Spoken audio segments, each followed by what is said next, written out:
Я знаю, что я выделяюсь из толпы. Я знаю, что люди на нее смотрят. И на нее смотрят не молодые ребята. На нее смотрят достаточно взрослые люди, которые останавливают, спрашивают: брат, где ты ее нашел?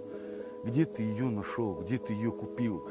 Это люди, блядь, которые, блядь, ездили на этих машинах. Они знают толк в этих машинах. Они знают, какой кайф эта машина может дарить. И поэтому они меня спрашивают, где ты ее нашел. Я всегда с гордостью говорю, что я собрал ее сам. Я собрал эту машину сам. Вот, просто дальше больше нечего говорить.